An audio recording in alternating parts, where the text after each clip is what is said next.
BJP എതിർക്കുക, BJP സർക്കാരിനെ അട്ടിമറിക്കുക എന്ന നിലയിലാണല്ലോ cockroach എന്ന് പറയുന്ന സി.ജെ.പി എന്ന് പറയുന്ന ഒരു പാർട്ടി ഇപ്പോ പുതുതായി, അല്ലെങ്കിൽ നേരത്തെ അത് സോഷ്യൽ മീഡിയയിലൊക്കെ വലിയ തരംഗമായിരുന്നു. ഇപ്പൊ കുറച്ചുകൂടി അത് വലിയ രീതിയിൽ മീഡിയകളെല്ലാം ഏറ്റെടുത്ത് പ്രചരിപ്പിക്കുന്നു. അവരുടെ ലക്ഷ്യമെന്ന് പറയുന്നത് ബി.ജെ.പിയെ തകർക്കുക, ഇന്ത്യയിൽ ബി.ജെ.പി ഇല്ലാതാക്കുക എന്നുള്ളതാണ് അവരുടെ ഏറ്റവും വലിയ ലക്ഷ്യം. ജൻസി കലാപം ഉണ്ടാക്കുക, ഇതൊക്കെയാണ് അവർ പറയുന്നത്. അപ്പൊ പലരും ചോദിക്കുന്നത് സി.ജെ.പി എന്തിനാണ് ബി.ജെ.പി പേടിക്കുന്നത്? ഇപ്പോ മുൻ മുഖ്യമന്ത്രി പിണറായി വിജയൻ അടക്കം ചോദിച്ച ചോദ്യം ഇതാണ്. ആം ആദ്മി പാർട്ടിയാണ് ഇതിനെ പിന്തുണയ്ക്കുന്നത്, കോൺഗ്രസ് ഒപ്പം നിൽക്കുന്നുണ്ട്. യഥാർത്ഥത്തിൽ ബി.ജെ.പി എന്ന പാർട്ടി സി.ജെ.പിയെ ഭയക്കുന്നുണ്ടോ?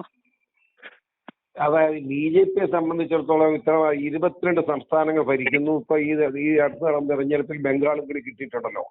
അതെ. അപ്പൊ വളരെ ശക്തമായ ഭരണം നടത്തിക്കൊണ്ട് പോവാണ്.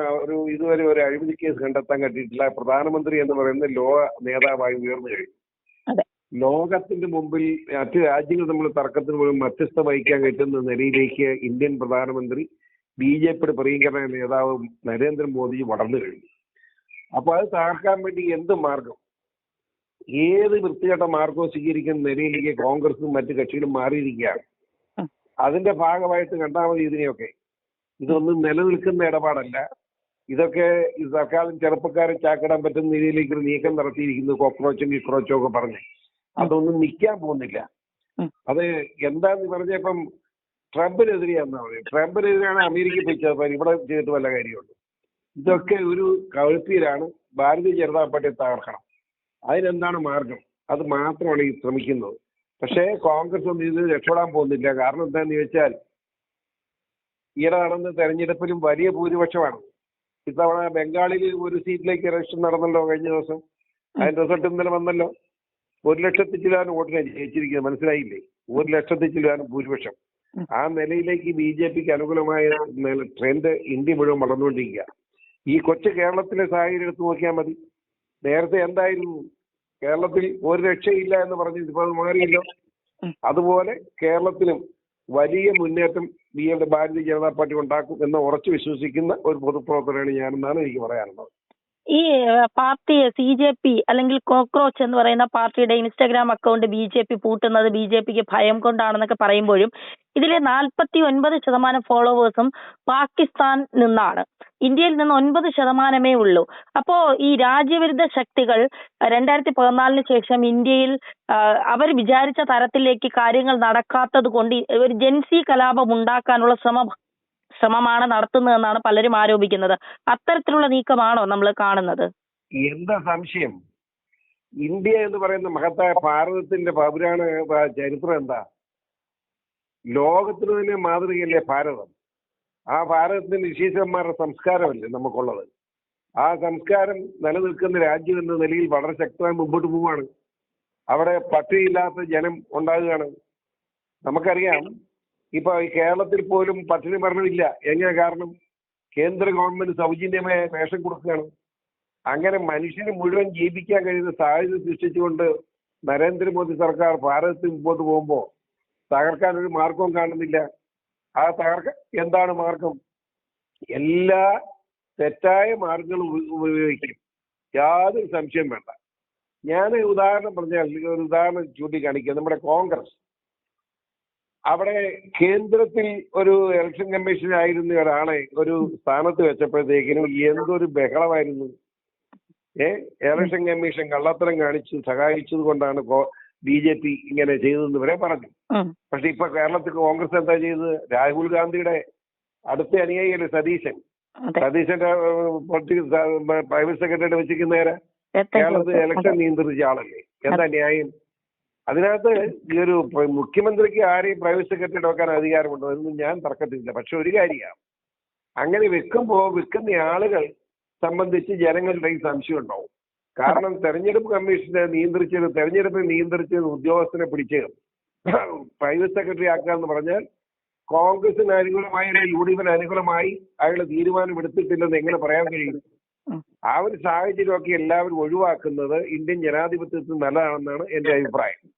ഇവിടെ ആരെല്ലാം എന്തെല്ലാം ചെയ്താലും ഭാരതീയ ജനതാ പാർട്ടി ഇന്ത്യയിൽ ഭരണം തുടരും. അതുപോലെ കേരളം 31 ഇലക്ഷൻ വരുമ്പോൾ കേരളത്തിലും ഭാരതീയ ജനതാ പാർട്ടി എന്താണെന്ന് കാണിച്ചു കൊടുക്കാൻ ജനം തയ്യാറാകും എന്നാണ് ഞങ്ങളുടെ വിശ്വാസം. ഒരു കാര്യം കൂടി, ഈ സന്ദീപ് വാര്യർ ബി.ജെ.പിയിൽ നിന്ന് കോൺഗ്രസിലേക്ക് പോയ സന്ദീപ് വാര്യർ ജയിച്ച സമയത്ത് പറഞ്ഞതാണ് 102 സീറ്റോടുകൂടി വലിയ തരംഗമാണ് കേരളത്തിൽ ഉണ്ടായത്. ഇത് തന്നെയാണ് ഇനി ഇന്ത്യയിൽ സംഭവിക്കാൻ പോകുന്നത്. മോദി വിരുദ്ധത ഇന്ത്യ മുഴുവൻ പടർന്നു കഴിഞ്ഞു. അതുകൊണ്ട് തീർച്ചയായിട്ടും ഇനി കോൺഗ്രസ് സർക്കാർ ആയിരിക്കും, അല്ലെങ്കിൽ UPA സർക്കാർ ആയിരിക്കും കേന്ദ്രം ഭരിക്കാൻ പോകുന്നതും. ഇത് തന്നെയായിരിക്കും ഇനി കേന്ദ്രത്തിലും കാണാൻ പോകുന്നത് എന്നുള്ളത്. അത്തരത്തിലൊരു മോദി വിരുദ്ധതയൊക്കെ ഉണ്ടോ? പ്രത്യേകിച്ച് ഈ നീറ്റ് ചോദ്യപേപ്പറുമായിട്ടൊക്കെ ബന്ധപ്പെട്ടാണ് ഇപ്പൊ ഈ CJP വലിയ വാദങ്ങളൊക്കെ ഉന്നയിക്കുന്നത്. ഇപ്പൊ ധർമ്മേന്ദ്ര പ്രധാനെതിരെ നടപടി എടുത്തില്ല, പിന്നെ ധർമ്മേന്ദ്ര പ്രധാനെ പുറത്താക്കിയില്ല എന്നൊക്കെയാണ് ഇവർ പറയുന്നത്. ഇങ്ങനെ കാര്യങ്ങളൊക്കെ പറയും. എന്ത് പറഞ്ഞ സന്ദീപ് കാര്യമല്ല, ആര് പറഞ്ഞിട്ട് നല്ല കാര്യമുണ്ട്? ഇന്നലെ കാലുവാരി പോയവൻ ആരും വർത്തമാനം പറഞ്ഞിട്ട് എന്നാ കാര്യം?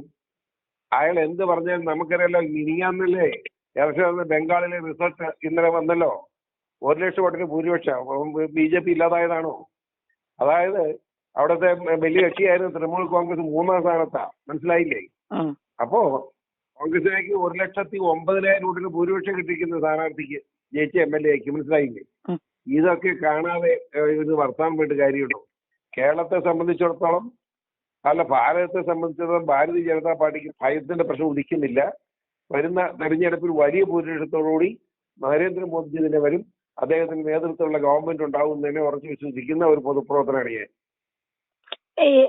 ഒരു കാര്യം കൂടി, ഈ മുനമ്പത്തെ വിഷയം അങ്ങ് ശ്രദ്ധിച്ചായിരുന്നോ? 404 മുനമ്പത്തെ പ്രശ്നം ശ്രദ്ധിച്ചു എന്ന് മാത്രമല്ല, മുനമ്പത്തെ പ്രശ്നം ആദ്യം അവിടെ പോയി ആളുകളെ സംഘടിപ്പിച്ച് പബ്ലിക് മീറ്റിംഗ് നടത്തിയ ആള് PC ജോർജാണ്. അത് കഴിഞ്ഞാണ് ബാക്കിയുള്ളവരൊക്കെ വന്നത്. അല്ല, അതെ, താങ്കളുടെ മകനും അങ്ങയുടെ മകനും അവിടെ കൃത്യമായി നിലപാടുകൾ ഉയർത്തി ഞാനാണ് അവിടുത്തെ അവിടെയുള്ള പാവപ്പെട്ട കൃഷിക്കാരെ എല്ലാം കൊണ്ടുപോയി കടലിൽ കൊണ്ട് മുക്കി പ്രതീകാത്മകമായി പ്രതിഷേധം രേഖപ്പെടുത്തിയത്. സത്യത്തില് എന്താ അവിടെ സംഭവം? അവിടെ വഖഫ് ബോർഡിൽ എന്താ കാര്യം? നൂറ്റാണ്ടുകളായി ഒരു പാവപ്പെട്ട ജനങ്ങളുടെ കയ്യിലിരിക്കുന്ന മത്സ്യത്തൊഴിലാളികളായ മത്സ്യ മേഖലയിലുള്ള ജനങ്ങളാ അവിടെ കയ്യിലിരിക്കുന്നത് പോയി വഖഫ് ഭൂമി എന്ന് പറഞ്ഞാൽ ആരംഗീകരിക്കും? ആ വഖഫ് ബോർഡിനെ തിരിച്ചുവിടണ്ടേ? ആ വഖഫ് ബോർഡിന് എന്താ ന്യായം? അവരിപ്പോ അത് കൊടുത്തിരിക്കും കേന്ദ്ര വഖഫിലേക്ക്. അതൊന്നും ഒരു വിലയില്ല. കാരണം ഇവിടെ ആധാരം കയറിയിരിക്കുമ്പോൾ ഒരു പാവപ്പെട്ടവരോട് നേർക്കിടാൻ പറ്റില്ല. അത് ഏതാണ് എത്തം വരെ പോകും. ബഹുമാനപ്പെട്ട മുഖ്യമന്ത്രി ഇന്ന് പറഞ്ഞിരിക്കുന്ന അഭിപ്രായം അവിടുത്തെ താമസിക്കുന്ന ആളുകൾക്ക് അനുകൂലമാണ്. മുഖ്യമന്ത്രി ആകുന്നതിന് മുമ്പ് അദ്ദേഹം MLA എന്നതിലും പ്രതിപക്ഷ നേതാവെന്നതിലും അവിടെ ചെന്നിട്ടുണ്ട്. ആ പാവങ്ങൾക്ക് ജനപിന്തുണ, അവിടുത്തെ സാഹചര്യം മനസ്സിലാക്കി പിന്തുണ പ്രഖ്യാപിച്ച ആളാണ് VD സതീശൻ. ഈ കാര്യത്തിൽ മുഖ്യമന്ത്രി ആയപ്പോഴും നീതി അദ്ദേഹം ചെയ്യും എന്നാണ് ഞാൻ പ്രതീക്ഷിക്കുന്നത്. ഈ 10 മിനിറ്റ് കൊണ്ട്, ഞങ്ങൾ അധികാരത്തിൽ വന്നാൽ 10 മിനിറ്റ് കൊണ്ട് മുനമ്പ വിഷയം ഞങ്ങൾ പരിഹരിക്കുമെന്ന് പറഞ്ഞ ആളാണ് VD സതീശൻ. ഈ മുസ്ലിം ലീഗിന്റെ സമ്മർദ്ദം കൂടി ഉണ്ടായിട്ടാണ് അദ്ദേഹം മുഖ്യമന്ത്രിയായി അധികാരത്തിലേറിയത്. അങ്ങനെ ഒരു സാഹചര്യത്തിൽ വഖഫിനെതിരെ നിൽക്കാൻ കേരളത്തിന്റെ മുഖ്യമന്ത്രിക്ക് കഴിയുമോ?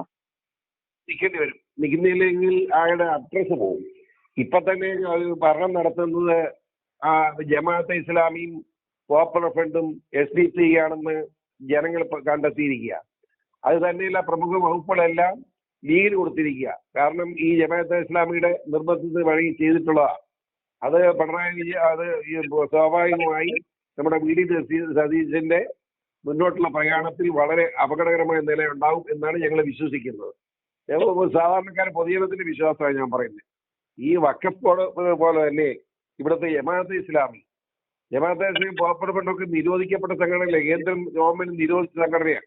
ആ സംഘടനയൊക്കെ പ്രവർത്തിക്കാനുള്ള അനുവാദം കൊടുത്തിരിക്കുന്നത് തെറ്റല്ലേ?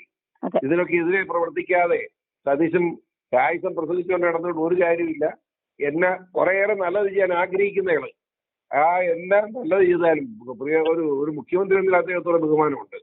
ആ ബഹുമാനം അദ്ദേഹത്തിന് കൊടുക്കുമ്പോഴും എനിക്ക് ഒരു ജ്യേഷ്ഠ സഹോദരൻ എന്തെങ്കിലും പറയാനുണ്ടോ? ഈയിനം തീവ്രവാദ ശക്തികളെ നിലയ്ക്ക് നിർത്താനുള്ള തന്റെ ഇടം സതീശൻ കാണിക്കണം. എങ്കിൽ മാത്രമേ സതീശന് കേരളത്തിലെ സാധാരണ ജനങ്ങളുടെ പിന്തുണ ലഭിക്കൂ എന്നാണ് എന്റെ അഭിപ്രായം. വളരെ നന്ദി.